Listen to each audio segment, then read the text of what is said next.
Apreciados amigos, un gusto saludarles. Con ustedes el pastor Luis Seguiluz. En esta oportunidad para compartir el repaso de la lección de la escuela sabática para el 27 de junio, lección 13, ya terminando este folleto, cómo interpretar la Biblia.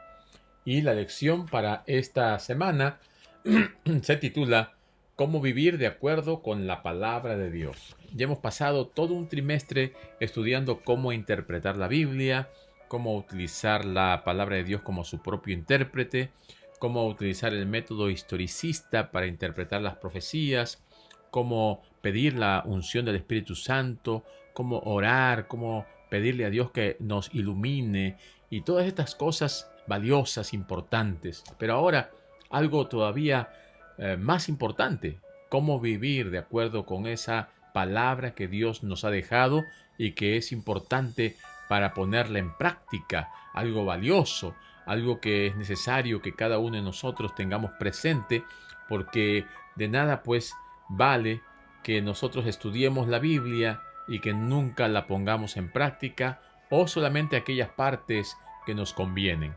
No, tenemos nosotros que pedir la dirección de Dios para vivir de acuerdo con la palabra de Dios, especialmente en estos tiempos difíciles, en estos tiempos tremendos que nos ha tocado vivir.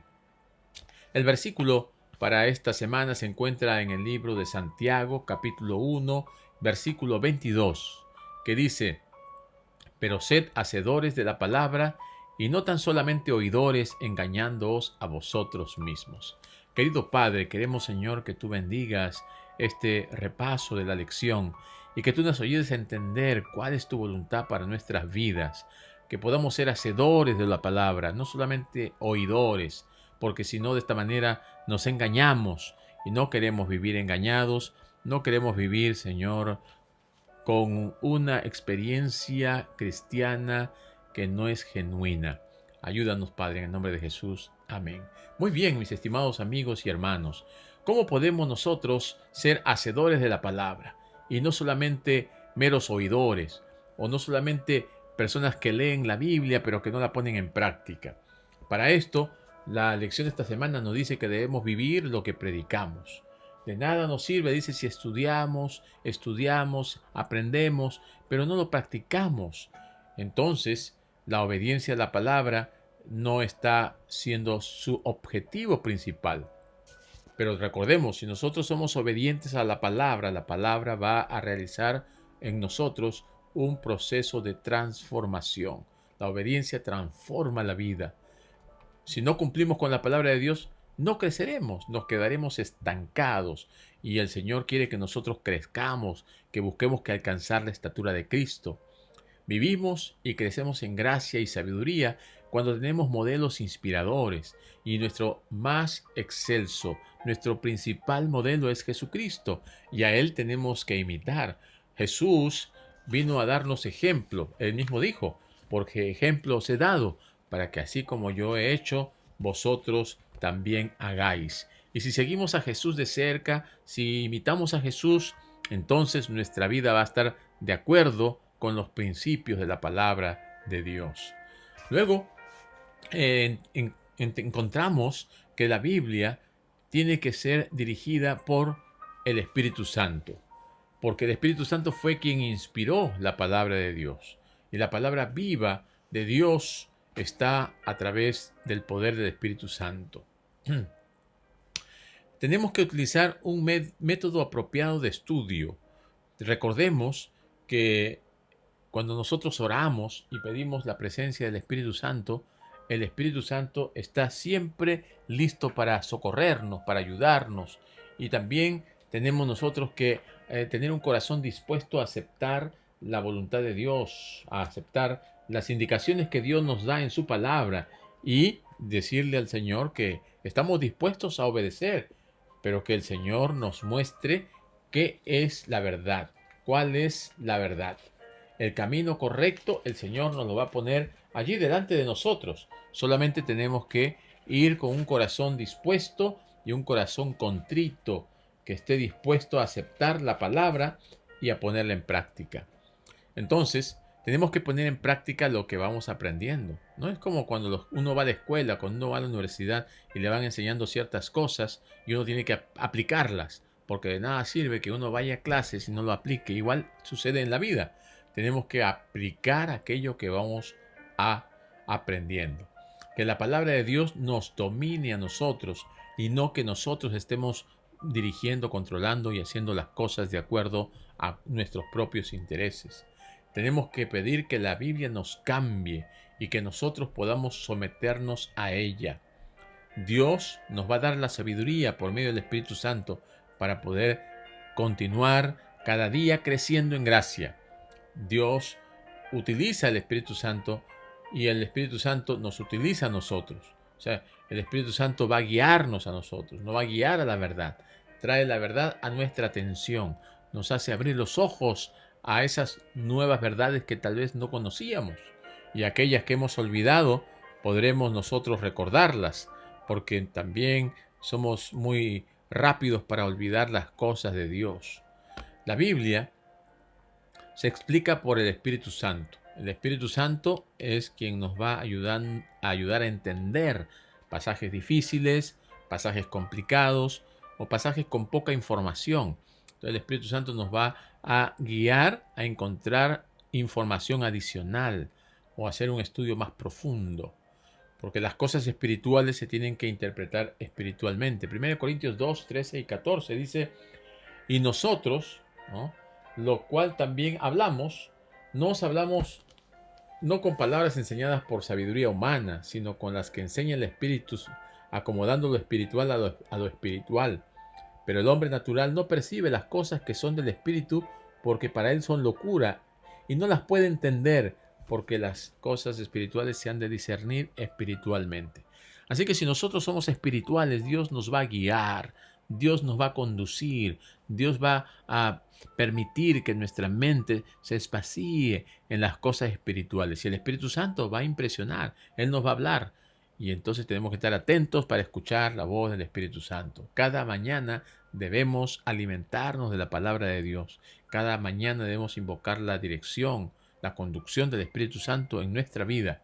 Filipenses 2, 12 y 13 dice: por tanto, amados míos, como siempre habéis obedecido, no como en mi presencia solamente, sino mucho más ahora en mi ausencia, ocupaos en vuestra salvación con temor y temblor, porque Dios es el que produce en vosotros así el querer como el hacer por su buena voluntad. Dios va a producir en nosotros ese deseo de buscar la palabra de Dios. Ahora, cuando Dios pone ese deseo en nuestro corazón, tenemos que obedecer esa voz, porque el enemigo también va a poner otros deseos, otros impulsos, otros gustos, otras cosas, distracciones y una serie de cosas. 1000 cosas va a poner allí, y para que quite nuestra atención de las cosas de Dios. Entonces, cuando vamos a estudiar la palabra de Dios, como hemos estado viendo en este trimestre, agarramos nuestra Biblia. Lo primero que tenemos que hacer en esa escalera ascendente para el conocimiento de la palabra de Dios es orar. Si nosotros oramos, Dios va a obrar a través de su Espíritu Santo para guiarnos al conocimiento de la verdad. Dice: abre mis ojos y miraré las maravillas de tu ley. Salmo 119, 18. La Biblia es su propio intérprete. Cuando nosotros ponemos la Biblia y solamente la Biblia, ella nos va a mostrar la verdad. Como dice Juan 5:39, escudriñad las Escrituras, porque a vosotros os parece que en ella tenéis la vida eterna, y ellas son las que dan testimonio de mí. Así que la Biblia da el testimonio de Jesús, y allí vamos a ir encontrando la interpretación correcta. Debemos leer el texto también en su contexto, porque de esta manera tenemos una visión más amplia de lo que el texto nos quiere decir. Porque si agarramos un texto aislado, no vamos a tener la comprensión cabal. Recordemos lo que dice Eclesiastés 3:14. He entendido que todo lo que Dios hace será perpetuo, porque para ello no se añadirá, ni de ello se disminuirá, y lo que hace Dios para que delante de él teman todos los hombres. Así que el contexto, en su contexto, es importante. Todo Dios lo ha hecho para nuestra edificación. Ahora debemos comparar los con otros textos también. Cuando nosotros estamos utilizando la palabra de Dios para estudiar ciertos textos, también tenemos que compararlos con otros textos. Vamos a ver lo que dice aquí en Mateo 24 y versículo 27. Dice: y comenzando desde Moisés y siguiendo por todos los profetas, les declaraba en todas las escrituras lo que de él decían. Jesús utilizaba, ¿no?, otros textos, todas las escrituras, para mostrarles el mensaje. Y también considerar la Biblia en su totalidad, porque dice toda la palabra es inspirada, todas las escrituras son inspiradas. Tenemos que utilizar el Nuevo y el Antiguo Testamento, profetas mayores, menores, evangelios, todo está consolidado en palabra de Dios. Y por último, los pasajes más fáciles explican los pasajes más difíciles. Y como nos dice aquí en el libro de Isaías, capítulo 28 y versículo 10, nos dice: porque mandamiento tras mandamiento, mandato sobre mandato, reglón tras reglón, línea sobre línea, un poquito allí, otro poquito allá. Así que los pasajes más fáciles explican los más difíciles. Y esto nos va a ayudar a tener una mejor comprensión de la palabra de Dios. Y cuando lleguemos allí al entendimiento, viene pues la aplicación. Cómo nosotros vamos a ir usando este aprendizaje. ¿Cómo lo vamos a hacer? Aprendiendo de Jesús. No hay ejemplo más inspirado que el de Jesús. Él conocía las Escrituras y vivía de acuerdo con la palabra de Dios. Vemos que él iba al templo, él conocía, y estamos seguros que su madre dedicó bastante tiempo en ayudarle a memorizar, a entender y a conocer lo que la palabra de Dios nos dice. Él citaba los textos de memoria. Cuando estuvo frente al tentador, él le dijo: escrito está. Con un escrito está contestaba, porque él pasaba tiempo con la palabra de Dios. Él conocía, se deleitaba en la palabra de Dios. Y recordemos que el diablo también citó las escrituras, pero él las citó fuera de contexto. Jesús le abría la mente a sus seguidores para que entendieran las escrituras porque sabía que eran importantes. Es la forma en que nosotros podemos defendernos del enemigo. Para Jesús, lo que está escrito en la Biblia es la norma por la que debemos vivir. Y solo mediante la Biblia sabemos que Jesús es el Mesías prometido, porque la Biblia es la revelación de Dios, nos muestra, y en la Biblia encontramos que el Mesías iba a venir a buscar y salvar lo que se había perdido. Y Jesús siempre estuvo dispuesto a cumplir las Escrituras. Jesús nunca rechazó lo que es la palabra de Dios. Por el contrario, Él nos animó para que guardáramos la ley y que obedezcamos a Dios, así como Él ha obedecido. Y Él ha obedecido hasta la muerte y muerte de cruz. Ahora, ¿cómo hacer entre las Escrituras y Jesús? ¿Acaso Jesús contradice las Escrituras o está por encima de las Escrituras? Cuando nosotros leemos en el libro de San Juan, y en el capítulo 5 y en el versículo 45, encontramos la siguiente declaración. Dice aquí en San Juan, capítulo 5, versículo 45. No penséis que yo voy a acusaros delante del Padre. Hay quien os acusa, Moisés, en quien tenéis vuestra esperanza, porque si creyeseis a Moisés, me creeríais a mí, porque de mí escribió él. Pero si no creéis a sus escritos, ¿cómo creeréis a mis palabras? ¿No? O sea, Jesús no está en contra de las escrituras. Algunos dicen que Jesús estaba por encima de las palabras de las escrituras. Por ejemplo, cuando él dijo: oísteis que fue dicho, mas yo os digo. Pero lo que Jesús hacía era tratar de aclarar los textos del Antiguo Testamento que estaban siendo mal usados, que estaban siendo mal interpretados y mal aplicados. Jesús nunca abolió el Antiguo Testamento, al contrario, el Antiguo Testamento prueba quién es Él. Y Él usa el Antiguo Testamento para aclarar, para traer el conocimiento profético y mostrarles que se está cumpliendo, pero que más bien los fariseos, los publicanos, no están viviendo de acuerdo con la palabra de Dios. La autoridad de Jesús radicaba en el Antiguo Testamento. Todo lo que él hablaba era un escrito está, y ese escrito está venía del Antiguo Testamento, porque en el tiempo de Jesús todavía no existía el Nuevo Testamento. Entonces Jesús siempre defendió las escrituras. Es más, Dijo que no había venido a abrogar, sino a cumplir. Podemos leer esto en Mateo 5:17. Ahora, tenemos que pasar tiempo a solas con la palabra. La palabra de Dios nos va a alimentar, nos va a nutrir cuando nosotros dedicamos tiempo a la palabra. Y para dedicar tiempo tenemos que tener un lugar apropiado, un tiempo adecuado y las facilidades necesarias.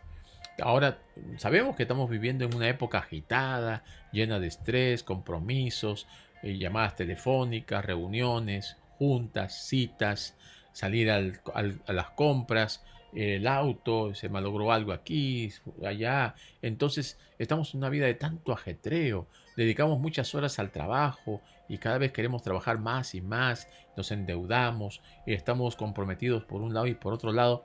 Ya no tenemos tiempo para la palabra de Dios, porque dedicamos tiempo a las cosas que pensamos que nos traen felicidad y realización.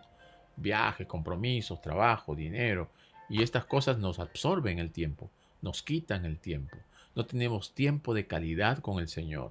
Estamos solamente superficialmente. Allí estamos contemplando las cosas, pero sin sacarle el mayor provecho.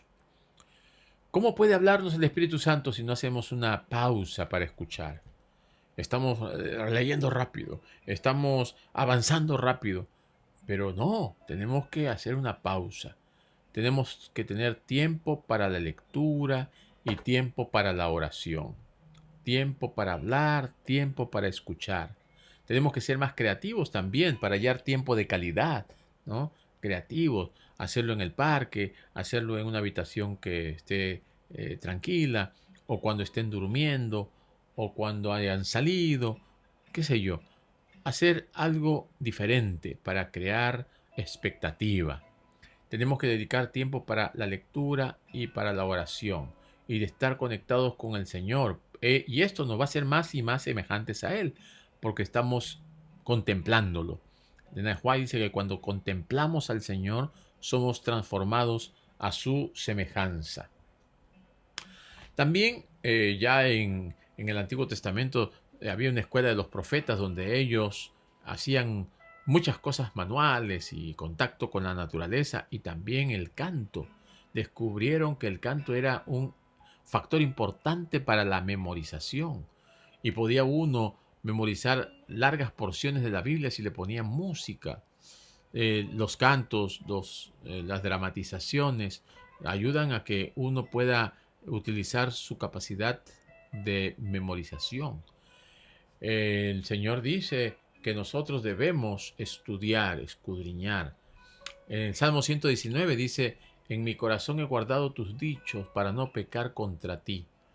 Guardar los dichos en el corazón, ¿no? Es una expresión que significa los he memorizado, los tengo presentes. Memorizar trae bendiciones multiplicadas, porque no estamos dependiendo de buscar en un libro, de buscar en la Biblia, de buscar en el teléfono. Lo tenemos en la mente y eso es algo rápido que viene en el momento porque está allí a flor de labios. Los pasajes bíblicos memorizados impactan nuestros pensamientos y decisiones. También influyen en nuestras decisiones. Así que cada vez que vamos a hacer algo, somos influenciados por aquello que está en nuestra mente. Y si nosotros tenemos la palabra de Dios, la palabra de Dios va a ser como la guía, el consejero que va a estar allí mostrándonos qué es lo mejor para nosotros. También memorizar los versículos de la Biblia da vida a la Biblia en nuestra experiencia diaria, porque sale de manera natural, nos ayuda a adorar a Dios, nos previene del engaño, de las falsas interpretaciones, porque cada vez que nosotros buscamos al Señor y lo buscamos con sinceridad, la palabra de Dios que está en nuestra mente, en nuestro corazón, nos va a motivar a actuar y a hacer las cosas como deben ser. Efesios 5:19 dice: debemos hablar entre nosotros con salmos, con himnos, con cánticos espirituales, cantando y alabando al Señor en nuestros corazones. Así que el canto, la alabanza, la adoración es parte del culto, pero también debe ser parte de nuestra adoración a Dios. Las composiciones que elevan nuestra mente, dirigen nuestros pensamientos a Dios y su palabra son una bendición. y son una influencia positiva en nuestra vida. Así que debemos también seleccionar sabiamente la música que vamos a escuchar, porque la música forma parte del culto a nuestro Dios. En conclusión, pues entonces tenemos nosotros que vivir de acuerdo con la palabra. Los parámetros, los límites para nuestra vida debe ser la palabra de Dios. Vivir de acuerdo con los mandamientos de Dios. Ese es el cerco que nos protege del enemigo. El Espíritu Santo no fue dado para suplantar la Biblia, más bien nos fue dado para entender la Biblia. Y nosotros no podemos decir, yo tengo el Espíritu Santo, no necesito la Biblia. Ahora estamos guiados por el Espíritu, porque también el enemigo puede utilizar el sentimentalismo, las emociones, y cuando eso sucede, podemos pensar que estamos siendo guiados por el Espíritu, cuando en realidad no lo somos. Tenemos que tener una base bíblica, y la base bíblica está por encima de aquello que nosotros pensamos que puede ser el Espíritu cuando no lo es. También debemos ir a la Biblia y vivir de acuerdo con los principios allí presentados. Solamente cuando vivamos de acuerdo con los principios bíblicos podremos estar en armonía con Dios y su palabra. Y por último, por supuesto, debemos seguir el ejemplo de Jesús. Si Él conocía la Biblia, nosotros deberíamos conocerla también, y aún con mayor razón, porque estamos en una lucha constante contra el enemigo. Mis queridos amigos, tenemos que vivir la palabra. Tenemos que mostrar amor a los demás. Jesús estaba todo el día ocupado sanando gente, predicando las buenas nuevas, pero sacaba fuerzas espirituales al dedicar tiempo de calidad a solas en oración. Y también recordar las promesas de las Escrituras. El mejor método para estudiar la Biblia no sirve de nada si no estamos decididos a vivir de acuerdo con lo que aprendemos de las Escrituras. Aprendemos mejor no solo leyendo o escuchando, sino practicando lo que sabemos. Y tener una acción que va de acuerdo con lo que predicamos es lo más favorable. Amar al prójimo, amar a los que nos tratan mal y a los que nos odian, a los necesitados, tratar bien a los miembros de la familia, a los vecinos, a aquellos con quien no nos llevamos bien. Todo esto va en acorde con el conocimiento que tenemos de la palabra de Dios. ¿Cómo aplicar esta lección a nuestra vida? Podemos hacer la pregunta, ¿qué estás haciendo con el libre albedrío que Dios te ha dado? ¿Estás haciendo lo que te da la gana o estás permitiendo que Dios dirija tu vida y que dirija tus decisiones? Que Dios esté también allí en tus pensamientos para que tú puedas ser guiado por el Espíritu Santo. ¿Cómo podemos dedicar más tiempo a tener calidad de vida con nuestro Dios? ¿Cómo podemos seleccionar un tiempo? ¿Cómo podemos separar un tiempo? ¿Cómo podemos separar un momento especial en una vida tan agitada? Así que es bueno establecer prioridades, establecer un calendario o ponernos un horario o pedirle a alguien con quien podamos estudiar y así crear un hábito positivo de ayuda espiritual. Y por último, ¿cómo impacta tu fe en la práctica espiritual? La fe sin obras es muerta, pero la fe sin la palabra de Dios no crece. Así que tenemos que tener una combinación. Nuestra fe se va a desarrollar y va a crecer por el estudio de la Biblia, pero una fe que no obra está muerta. Si yo creo y digo que conozco a Dios, pero no trato bien a mi prójimo, no lo ayudo al necesitado, entonces algo está andando mal. No estamos siendo genuinos. Y el cristiano genuino es un cristiano que muestra amor. Así que mis queridos amigos, que el Señor nos bendiga, que el Señor nos acompañe y preparémonos para el próximo trimestre. Estaremos estudiando a ser amigos para Dios, el gozo de participar en la misión, predicar el Evangelio porque Cristo viene pronto. Que el Señor nos bendiga y que pasen un feliz día y que el Señor sea con cada uno de nosotros. Es mi deseo. Amén.